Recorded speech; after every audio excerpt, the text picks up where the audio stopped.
السلام علیکم۔ وہ انسان جس کو کائنات میں اللہ نے سب سے زیادہ عزت دی، سب سے زیادہ طاقت دی، سب سے زیادہ قوت دی، سب سے زیادہ حسین بنایا اور سمجھ دی، اور کائنات کا یہ نظام انسان کو دنیا میں لانے کے لیے بنایا ہے، وہ انسان اگر اپنے انسان ہونے کو نہ پہچانے، اپنی انسانیت کو نہ سمجھے، تو وہ بلکہ وہ جانور ہی نہیں بلکہ جانوروں سے بھی برا ہے۔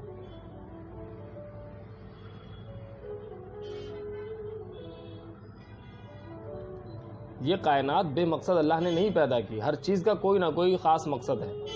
ہم سب لوگوں نے سائنس میں پڑھا ہے کیسے کیڑے مکوڑے، چھوٹے چھوٹے کیٹ پتنگے کتنا کام کر رہے ہوتے ہیں۔ سمندر کو ہی دیکھ لیں، سمندر کا پانی کھارا اس لیے ہوتا ہے کہ اس میں ایک نہ دکھنے والا جیو، جس کو آپ سوکشم درشی شیشے سے، مائکرواسکوپ سے دیکھ سکتے ہیں۔ مائکرواسکوپ اس چیز کو بولتے ہیں جس کی مدد سے انسان آنکھ سے نہ دکھنے والی چیزوں کو دیکھ سکتا ہے۔ اگر وہ حد سے زیادہ بڑھ جائیں تو سمندر کا پانی اتنا کھارا ہو جائے کہ تمام جیو جو سمندر میں ہوتے ہیں سب مر جائیں۔ لیکن اگر وہ جیو سمندر میں نہ ہو تو سمندر کا پانی میٹھا ہو جائے اور انسان اس پانی پر نربھر ہو جائے گا۔ جیسے زمین کے نیچے کا پانی ختم ہوتا یا کم ہوتا جا رہا ہے، سمندر کا بھی ہو جائے گا، اور دنیا کا سب سے بڑا جیو وھیل مچھلی بھوکی مر جائے گی، کیونکہ اس کی خوراک ہی وہ جیو ہے جو سمندر کے پانی میں رہتا ہے، سمندر کے پانی کو کھارا رکھتا ہے اور انسان کو دکھتا نہیں۔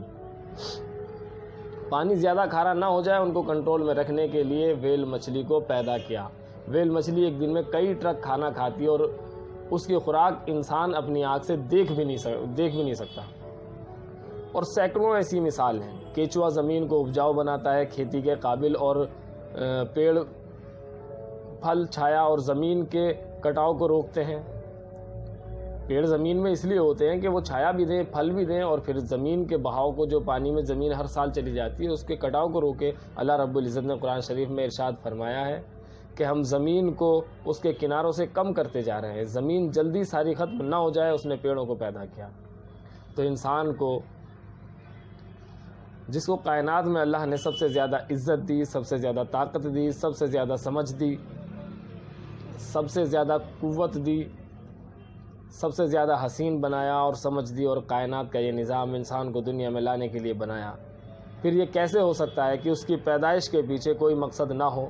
اور قرآن پاک میں اللہ رب العزت نے واضح کیا ہے، ہم نے انسان کو بے مقصد نہیں بنایا، اور نہ ہی ہم ایسا کرنے والے ہیں، اور اللہ کھیل تماشے کے لیے دنیا کو بنائے ایسا ممکن بھی نہیں ہے۔ جو انسان جتنا بڑا ہوتا ہے اس کی باتیں اور اس کے کام اتنے ہی بڑے ہوتے ہیں۔ اب دیکھ لیجئے، اگر کوئی ڈی ایم ہو تو اس کی ذمہ داریاں مختلف ہیں، اور اگر کوئی ہوم گارڈ یا کسی تھانے کا کوتوال ہو، ایس او، سی او، ایس ایچ او، ان سب کی اپنی اپنی ذمہ داریاں ہیں، اپنی ذمہ داریاں، اور سب کی ایک دوسرے سے ذمہ داریاں مختلف بھی ہیں اور ایک جیسی بھی ہیں۔ تو جتنے بڑے عہدے پہ یا جتنے بڑے منصب کا آدمی ہے اتنی ہی ذمہ داریاں بڑی ہوتی ہیں۔ اور اللہ تو تمام کائنات کا مالک ہے، اس کی تخلیق با مقصد ہے، بے مقصد بالکل نہیں ہے۔ انسان کو پیدا کرنے کا مقصد اللہ کی عبادت ہے، لیکن اس پوری کائنات میں انسان سے بڑا ناشکرا، انسان سے بڑا جاہل، انسان سے بڑا ظالم، انسان سے بڑا بد دماغ کوئی نہیں ہے۔ جس کے لیے اللہ نے تمام کائنات بنائی، وہ انسان جانوروں سے بدتر ہو گیا، اپنی پیدائش کا مقصد بھول گیا۔ جبکہ خود انسان نے مشین بنائی، اس کا ایک مقصد رکھا، اور اس کی بنائی مشین تو اپنے مقصد پر چل رہی ہے۔ آپ سب کے پاس موبائل فون ہے۔ موبائل پہلے ایسا نہیں ہوتا تھا، صرف کال کرنے سننے کے لیے، پھر میسیج، پھر کیلکولیٹر، گیم سے جڑے، اور اپڈیٹ ہوتے ہوتے آج اسمارٹ فون ہو گیا۔ انسان تو اسمارٹ نہ ہو سکا، لیکن موبائل اسمارٹ ہو گیا، اور اس نے اسمارٹ ہونے کے بعد بھی اپنی تخلیق کے کارن کو نہیں بھلایا۔ آپ گوگل، واٹس ایپ، یوٹیوب جیسے پلیٹ فارم سے دنیا بھر کے حال جان لیتے ہیں، لیکن آپ اپنے موبائل سے کچھ بھی کرتے ہوں، اس پر کال آ جائے تو آپ کتنا بھی اہم یا ضروری کام کرتے ہوں، کتنا بھی ضروری کیوں نہ ہو، موبائل اپنے مقصد پر آ جاتا ہے نا۔ کال کے بعد آپ اپنا وہی کام پھر سے کر سکتے ہیں، لیکن اگر کال آئی تو وہ کام پیچھے چلا جاتا ہے۔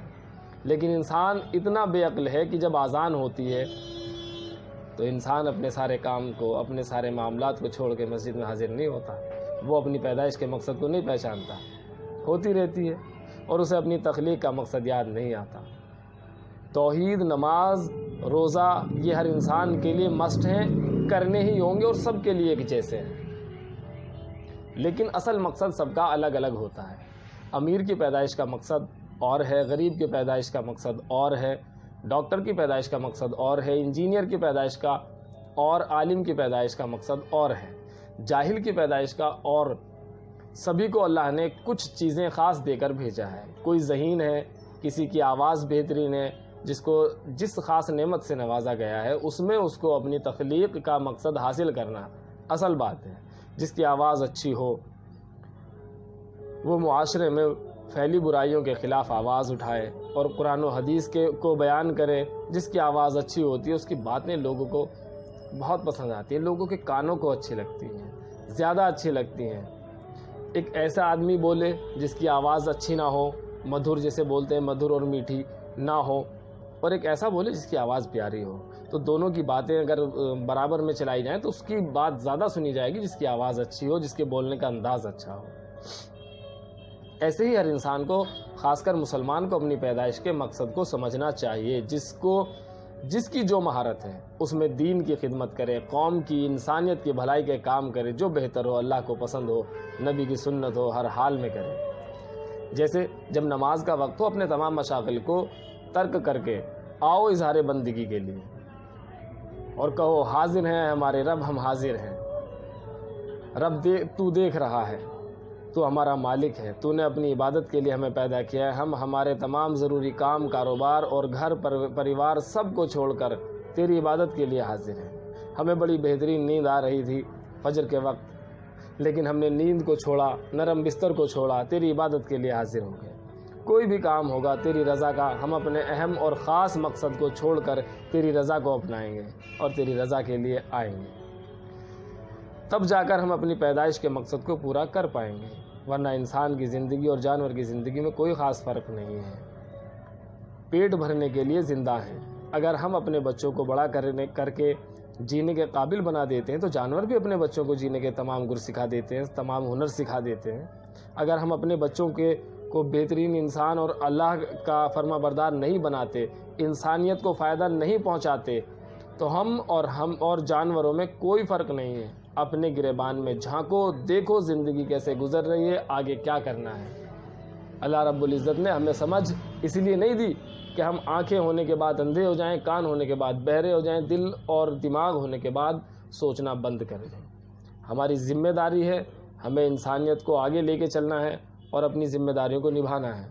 جو غلطیاں اب تک ہوئیں ان کی اللہ سے توبہ کریں اور آگے اپنی زندگی کے مقصد کو پہچانیں اور اپنی زندگی کو بہترین راستے پر گزاریں۔ اللہ حافظ۔ حي على الفلاح